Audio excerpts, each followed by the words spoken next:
Saudara, ini sekedar untuk mereview minggu lalu, ya toh, minggu lalu. Di awal kelas saya membahas kemarin, saudara mesti ngerti belum bedanya multi channel sama omni channel itu apa.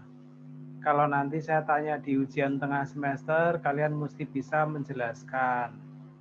Ya, eh, ada kesamaan multi channel dan omni channel, yaitu saluran untuk menyampaikan barang ke konsumen itu lebih dari satu. Misalnya ada toko, ada lewat katalog, ada lewat website, ada lewat WA. Kalau konsep multi channel itu sekali ke toko, lihat di toko, beli di toko. Terima pesan lewat WA, lihat lewat WA, beli lewat WA. Lihat online lewat Facebook, ya sudah sama, melihatnya di Facebook, belinya lewat Facebook. Ya, jadi orang itu ngambil satu channel, kemudian ya sudah di situ aja terus. Nah, kalau omni channel sedikit berbeda, ya toh. Omni channel itu jalurnya itu banyak, tapi orang itu bisa pindah-pindah jalur begitu loh. Misalnya, pertama kali tahu produk dari WA. Dari WA, kemudian dia pindah ke Facebook untuk melihat informasi lebih detail atau ke website. Begitu beli, dia belinya ke toko juga gitu. Nah, itulah yang namanya omni channel. Saat ini banyak retail itu bukan lagi di multi channel, tapi lebih ke arah omni channel. Nah, sebetulnya retailing itu apa toh? Retailing itu kemarin kita sudah bahas segala aktivitas bisnis menjual produk atau jasa langsung sampai ke konsumen akhir. Ya, macam-macam itu barangnya, mulai dari barang ataupun jasa, tiket bioskop, dan lain sebagainya. Bagi para peritel, saudara, tantangan itu sekarang makin lama makin berat. Gitu. Tantangan yang pertama itu adalah bagaimana mereka bisa melayani konsumen dengan baik, gitu, tapi tetap dapat untung. Kadang kalau melayaninya sangat baik, jangan-jangan malah keuntungannya terbang, begitu. Yang kedua, retail itu banyak, konsumen itu pilihannya banyak. Bagaimana kita bisa bertahan, bagaimana kita bisa menang dalam kondisi konsumen yang pilihannya banyak itu penting juga. Ya. Yang ketiga, bagaimana bisa mengkoordinasikan semua kegiatan mulai dari penyimpanan barang, penentuan harga, layanan jasa, semuanya itu dikoordinasikan sehingga bisa menyampaikan barang ke konsumen dengan baik. Gitu. Nah, yang terakhir adalah bagaimana bisa menumbuhkan bisnis sambil menjaga konsumen yang loyal. Jadi bisnis boleh bertahan, tapi konsumen lama nggak boleh pergi. Gitu. Nah, kalau konsumen lamanya pergi, berbahaya gitu. Mencari konsumen baru itu jauh lebih susah daripada mempertahankan konsumen lama yang sudah ada. Artinya bolehlah kita bertumbuh, itu bisnis, retail bertambah, pelanggan baru datang, tapi pelanggan lama jangan pergi, jangan hilang, begitu. Nah, oke, saya teruskan lagi. Retail itu menyangkut distribusi, atau distribusi. Distribusi itu apa? Bagaimana barang sampai ke pelanggan. Nah, terkait distribusi itu ada keputusan yang harus diambil terkait jumlah distributornya. Kalau distributornya itu sangat sedikit, hanya ada perusahaan tertentu yang dipercaya untuk mendistribusi, maka itu namanya distribusi eksklusif. Misalnya, barang tertentu hanya dapat diperoleh lewat jaringan Indogrosir. Sudah itu aja, di tempat lain tidak ada. Itu eksklusif. Barang tertentu bisa diperoleh di Indogrosir, Transmart, Alfamart, Indomaret. Itu selektif. Karena apa? Distributornya terbatas. Tapi bukan cuma satu atau dua, ada beberapa. Atau intensif. Bakmi goreng Indomie bisa didapatkan di mana saja, dari warung-warung, toko serba ada, Indomaret, Alfamart, dan semua banyak tempat menyediakan Indomie ini. Itu intensif. Pilih mana saudara? Ya tergantung. Hari ini kan nanti kita bicara strategi retailing. Ya kalau saudara pengen produknya menyebar ke semakin banyak orang, ya intensif. Saudara pengen produkmu dikenal sebagai produk eksklusif, agak susah dicari, kesannya diciptakan gitu, ya eksklusif. Beberapa selektif. Itulah yang namanya distribusi. Terus terkait retailing ya toh, ada beberapa konsep yang harus dipahami. Yang pertama itu orientasi pada customer. Jadi peritel itu memahami customer itu butuhnya apa, kemudian berusaha memenuhi. Ya, itu konsep orientasi customer dalam retailing. Yang kedua adalah coordinated effort. Maksudnya adalah peritel itu mengintegrasikan semua kegiatan, semua rencana untuk memaksimalkan efisiensi. Efisiensi itu ngirit, hemat biaya. Yang ketiga adalah value driven. Retailer itu menawarkan value yang baik bagi customer. Value itu prinsipnya terminologi bahwa apa yang ku dapat itu nilainya lebih besar dari biaya yang ku keluarkan. Dan yang terakhir adalah goal orientation. Retailer itu punya tujuan dan biasanya mati-matian berusaha mencapai tujuan itu. Ya. Oke. Nah, terus biasanya konsep ini mana yang dipakai? Saudara, amat sangat jarang sekali peritel itu hanya menggunakan satu jenis konsep. Seringkali 3 konsep ini dipakai bersama-sama secara simultan. Ya, kayak model gado-gado begitu. Semua dioplos. Ya, semua dioplos, semua dipakai walaupun pada intensitas yang berbeda-beda. Peritel 1 bobot value lebih tinggi, peritel 2 goal orientation lebih tinggi, begitu. Peritel asuransi biasanya bermainnya di sini. Goal orientation, target tercapai, begitu. Ya kan? Kalau yang membuat barang atau jasa biasa, ya customer orientation biasanya lebih dominan. Nah itu saudara tolong dipahami baik-baik.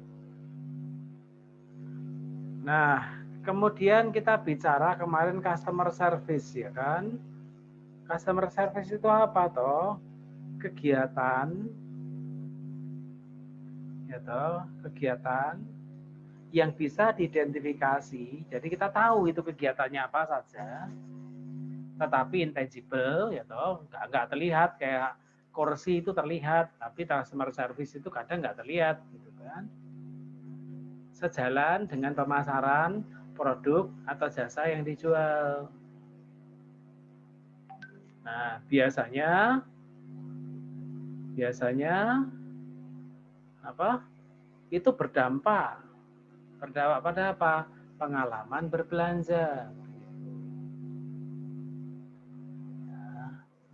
Nah, saudara, kalau saudara satu saat ngelola retail, nah sekarang kita akan masuk ke materi bab 2. Kalau yang tadi itu masih materi bab 1. Sekarang kita masuk ke yang kedua, bab 2. Bab 2 itu ceritanya tentang relationship dalam retailing.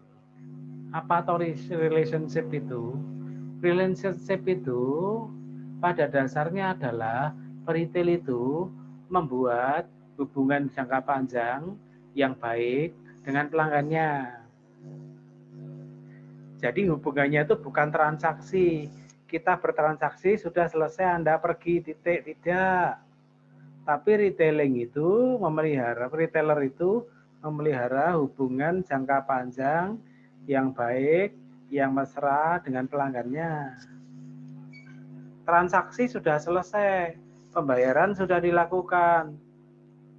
Tetapi keterikatan antara retail dan pelanggan itu ada terus, begitu. Itulah yang namanya relationship retailing. Saya kadang beli barang online, kemudian kadang itu yang jual barang itu cuma tanya, Pak kok lama nggak beli ini toh, begitu. Nah itu salah satu aplikasi sederhana dari relationship retailing. Saya kadang juga beli makanan online lewat punya teman, kemudian teman saya kadang tanya, Pak Wisnu, satenya yang terakhir nggak enak ya, kok nggak beli lagi, begitu. Wah, ya wes aku besok beli, ya bilang gitu. Artinya apa? Hubungan jangka panjang itu dipelihara baik-baik. Konsumen akan sangat senang kalau diperhatikan. Ya. Nah, artinya apa? Itu menambah nilai. Konsumen bukan hanya dapat barang atau jasa, tapi konsumen mendapatkan perhatian. Nah, itulah yang disebut dengan istilah value. Ya, itu menambah nilai. Gitu. Value. Nah, kalau di sini ada dua kategori value. Dari sisi manufakturer alias pembuat, gitu. Dan dari sisi customer. Ya, dari sisi customer. Dari sisi customer, prinsipnya adalah orang itu merasa mendapat sesuatu yang lebih. Persepsi bahwa barang itu baik. Dari sisi manufakturer, value itu serangkaian kegiatan. Ya, serangkaian kegiatan. Kegiatan pertama memberi value pada kegiatan kedua. Dari sisi pabrik, barang dari pemasok masuk ke pabrik bagian penerimaan. Pemasok memberi value bagi pabrik dengan barang yang bagus. Bagian yang pertama adalah sortir. Bagian sortir ngecek benar barang yang dari pemasok bagus apa enggak. Kemudian dia lemparkan ke bagian kedua. Dia memberi value. Ada penambahan nilai dari setiap tahapan yang ada. Itu dari sisi pembuatnya. Kalau dari sisi customernya, apa yang orang dapat, begitu. Nah, saudara, saya masuk ke istilah yang namanya core customer. Core customer seringkali disebut dengan base customer. Seringkali ada istilah loyal satisfied customer. Jadi artinya apa? Saudara itu misalnya punya warung makan, kalian mesti punya langganan. Orang yang ke situ terus. Bukan orang yang datang kemudian nggak nongol lagi, tapi orang yang ke situ seminggu 2-3 kali mesti ke situ. Nah, itulah yang namanya pelanggan atau langganan. Itulah yang namanya core customer. Pelihara itu baik-baik. Ya. Kalau perlu kadang dia dapat prioritas, begitu. Soalnya apa? Kalau customer itu tidak dipelihara baik-baik, dia akan pergi pindah ke tempat lain. Gitu. Saya teruskan bahasannya tentang customer service lagi. Ya. Jadi tentang customer service itu pada dasarnya ada dua. Satu yang namanya expected customer service, dua yang namanya augmented customer service. Expected itu versi standarnya. Kalau orang beli baju di tempat kalian, apa yang dia inginkan? sapaan yang ramah, betul. Baju yang disetrika rapi, betul. Packaging yang baik, betul. Orangnya pergi, dan kamu mengucapkan terima kasih, itu betul. Itu yang orang harapkan kalau mau beli baju. Semua orang mengharapkan hal yang sama. Layanan yang baik, baju yang bagus, kemasan yang baik, disapa dengan ramah, begitu. Nah, tapi ada juga aspek namanya augmented customer service. Ini tambahan. Bisa jadi toko baju tertentu menyiapkan orang untuk apa? Misalnya yang datang ibu-ibu membawa anak dan tidak membawa pengasuh anak. Nah, saat ibunya nyoba-nyoba baju, staf yang lain bilang, Bu, bagaimana kalau putranya saya temani main di pojokan situ, itu ada playground. Si ibu nggak bakalan duga kalau ada playground di toko baju, anaknya bisa main, dia bisa belanja dengan nyaman. Nah, itulah yang namanya augmented customer service. Saudara kalau naik Gokar, naik Grab, naik mobil, kalian pengennya mobilnya bersih, sopirnya ramah, nyetirnya nggak kebut-kebutan, selamat sampai tujuan, itulah expected. Yang standar itu. Tapi ada augmented loh saudara, ada augmented. Augmentednya apa misalnya? Di mobil Grab tertentu, dia nyediakan aqua gelas. Bapak silakan minum kalau haus. Itu juga ada permen kalau mau. Itu namanya augmented. Di luar yang distandarkan, di luar yang diharapkan. Ya. Nah, pada prinsipnya customer itu senang dapat reward. Reward itu apa? Ya hadiah lah, imbalan, ya kan? Apa macamnya? Ini akan membuat customernya loyal loh. Yang pertama economic reward, diskon, voucher, orang itu senang. Ya toh? Hedonistic reward, poin yang bisa ditukarkan. Saya kemarin cerita saya dapat kupon Gojek setelah 2 tahun jadi pelanggannya Gojek, tak tukarkan jadi 2 topi. Topinya tulisannya Gojek begitu. Langganan 2 tahun cuma dapat 2 topi. Satu topi paling harganya 30.000. Kali 2 60.000. Tetapi kenapa aku senang? Ada tulisannya Gojek warnanya hijau bagus gitu. Itu namanya hedonistik. Bukan ekonomik gitu kan. Yang ketiga adalah social relational. Biasanya perusahaan kartu kredit banyak pakai cara ini. Ngasih lounge di bandara. Kartu kredit level tertentu bisa beristirahat di situ tanpa bayar. Gitu. Ada juga yang namanya informational reward. Gitu. Jadi ada nasihat lah, ada apa ya istilahnya ya, konsultasi gratis lah ibaratnya. Ya saya tuh kadang kalau ada duit sisa ditanamlah di ORI. Di Bank Negara Indonesia itu ada kayak manajer investasinya. Kadang dia bilang, Pak, yang kemarin bunganya cuma 5,5%, ini ada ORI baru, Pak, bunganya 6%. Yang kemarin dijual aja ya, Pak, di BNI terus Pak bikin yang baru. Itulah informational reward. Membuat saya senang, jadi walaupun duit saya nggak banyak, ya begitu ada rezeki ditanam lagi lewat BNI lagi. Kemudian functional reward, functional reward. Ya kalau kemarin saya cerita saya pernah punya motor ya toh, motor tertentu. Kalau orang lain itu yang punya Supra, Mega Pro atau apapun lah itu kalau servis ya antri.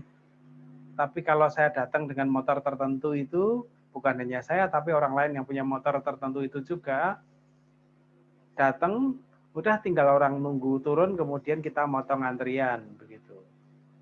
Nah, itulah functional reward, itu membuat orang senang gitu. Kalau orang senang ya dia akan memuji-muji kayak seperti ini gitu. Terus kemarin temanmu menutup dengan cerita tentang jenis-jenis service retailing ya kan. Ada yang namanya rented good, barang yang disewakan. Ada yang namanya own good, yaitu kalau barang itu dimiliki oleh konsumen, kemudian diperbaiki gitu kan. Own good services gitu kan, barangnya konsumen diperbaiki, di-upgrade gitu. Atau non goods, yaitu jasanya benar-benar yang tidak berkaitan dengan barang gitu. Terus terakhir temanmu bicara tentang how to manage gitu. Mengelola jasa itu susah, saudara. Mengelola jasa itu susah. Kenapa? Karena ada aspek yang namanya intangible. Jasa itu tidak kelihatan. Gitu. Nggak kelihatan. Gitu. Sehingga gampangannya kalau ngomong kualitas ya ngukurnya susah. Kualitas pijat itu ngukurnya susah, lebih mudah kualitas buku yang dijilid, barangnya ada. Yang kedua, inseparability, maksudnya apa? Jasa itu dibuat sambil diberikan, tidak bisa disimpan dulu. Kalau barang disimpan dulu, kemudian dijual. Kalau jasa tidak bisa. Jasa itu ya dibuat sambil dijual begitu. Itu namanya inseparability. Kemudian perishability. Perishability itu mudah hilang, ya tahu mudah nggak bisa disimpan gitulah, nggak bisa disimpan. Kalau saya pijat ya rasanya enak sekarang, nggak bisa pijat sekarang rasanya besok, nggak bisa. Terus yang terakhir adalah variability. Variability itu adalah orang yang membuat jasa itu manusia. Manusia itu punya mood, manusia itu punya hati. Sehingga juru masak yang sama, hari ini dia masak enak, besok dia moodnya lagi susah karena anaknya sakit. Masakannya jadi nggak enak. Itulah yang namanya variability. Tukang potong rambut biasanya motong rapi. Hari ini putus cinta. Kemudian motong rambutnya enggak karuan. Nah, inilah yang kemudian melaju ke itu, ke tugas yang kuberikan pada saudara kemarin. Nah, disinilah saudara harus hati-hati. Ya, itulah saudara harus hati-hati. Hati-hatinya apa? Ya hati-hati, jangan asal menjawab, tapi pastikan saudara memahami konsepnya. Kenapa? Karena beberapa dari saudara salah konsep dalam menjawab. Mudah mana?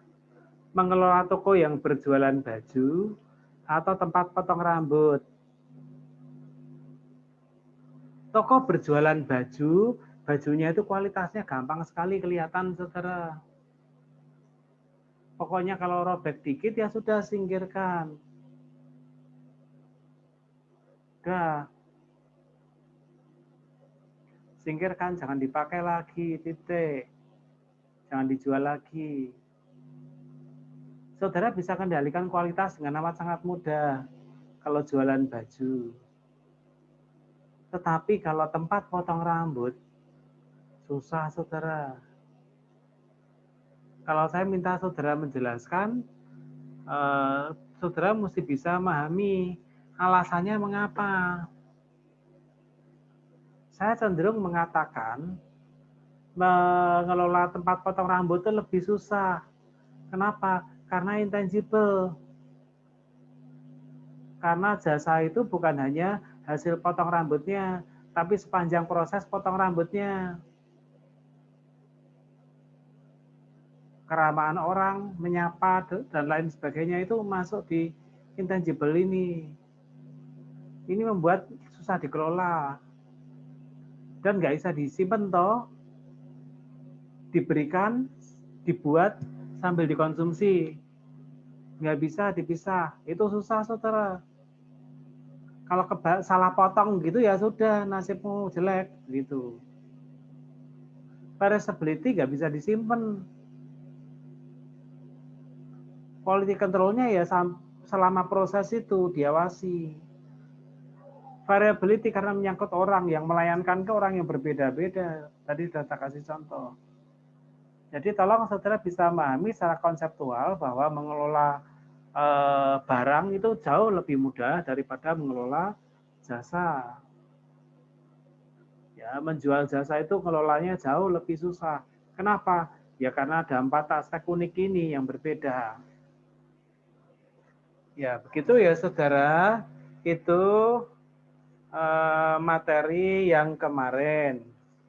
Saya stop share, recordingnya saya stop.